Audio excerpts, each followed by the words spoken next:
Shalom, perkenalkan nama saya Tessa, Prodi Pendidikan Agama Kristen, semester 5 Grup E, dengan mata kuliah Homiletika. UTS, khotbah kontekstual, dengan firman Tuhan yang saya ambil, Matius 14 ayat 22 sampai 33, beginilah bunyi firman Tuhan.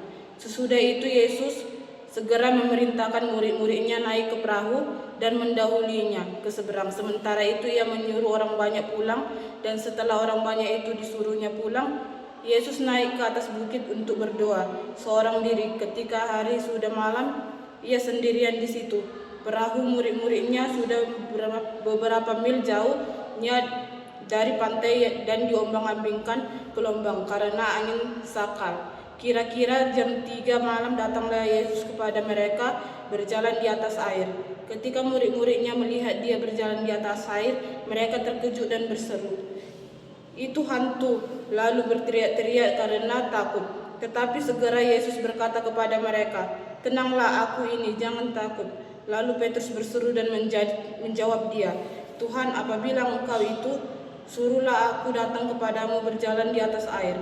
Kata Yesus, "Datanglah." Maka Petrus turun dari perahu dan berjalan di atas air, mendapatkan Yesus. Tetapi ketika dirasanya tiupan angin, takutlah ia dan mulai tenggelam, lalu teriakan, "Tuhan, tolonglah aku."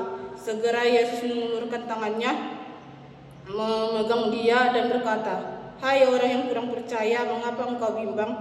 Lalu mereka naik ke perahu dan angin pun reda. Dan orang-orang yang ada di perahu menyembah dia, katanya, "Sesungguhnya engkau anak Allah." Demikianlah firman Tuhan. Kita membaca bagaimana Yesus menampakkan diri kepada murid-muridnya dengan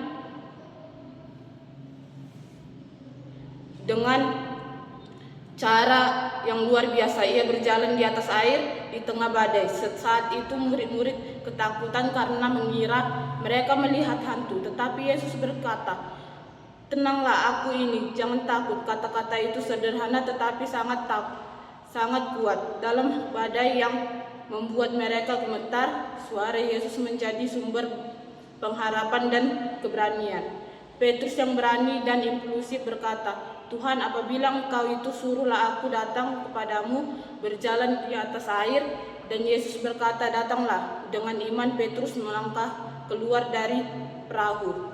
Untuk beberapa saat ia benar-benar berjalan di atas air, tapi ketika ia melihat mulai bertenggelam, ia berseru, "Tuhan, tolong aku." Dan Yesus segera mengulurkan tangannya dan memegang Petrus sambil berkata, "Hai orang yang kurang percaya, mengapa engkau bimbang?" Teman-teman, kisah ini sangat menggambarkan kehidupan kita. Kadang kita punya iman yang besar saat keadaan terasa baik, tapi begitu badai datang, kita mulai goyah, kita mulai melihat angin dan ombak bukan lagi Yesus. Kita mulai takut, rayu, dan tenggelam dalam kekhawatiran kita sendiri. Namun berita sukacita dari firman ini adalah Yesus tidak membiarkan kita tenggelam. Ia selalu siap mengulurkan tangannya bahkan ketika iman kita kecil tetapi besar. Ia untuk menenangkan ombak, tetapi untuk menguatkan hati kita agar percaya bahwa Ia berkuasa atas segalanya. Yesus datang kepada murid-muridnya bahkan setelah badai reda. Tetapi di tengah badai itu sendiri, itu artinya kehadiran Tuhan tidak menunggu situasi membaik. Ia hadir justru ketika kita paling lemah, paling takut, dan paling membutuhkan pertolongan. Saat Petrus hampir tenggelam, ia tidak sempat berdoa panjang. Ia hanya berseru menolong. Kadang doa yang paling sederhana adalah doa yang paling tulus. Tidak menilai panjangnya tetapi ketulusan hati yang berseru kepadanya.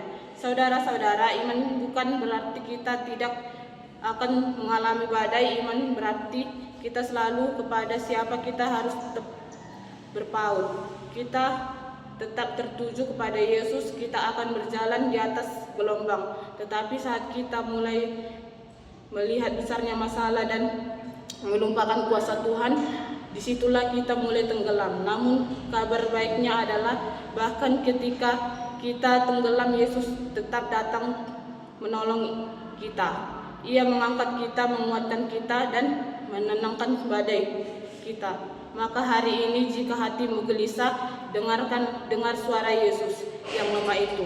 Tenanglah, aku ini, jangan takut. Pandanglah kepadanya, bukan kepada badaimu, karena selama Yesus masih memegang tanganmu, kamu tidak akan tenggelam.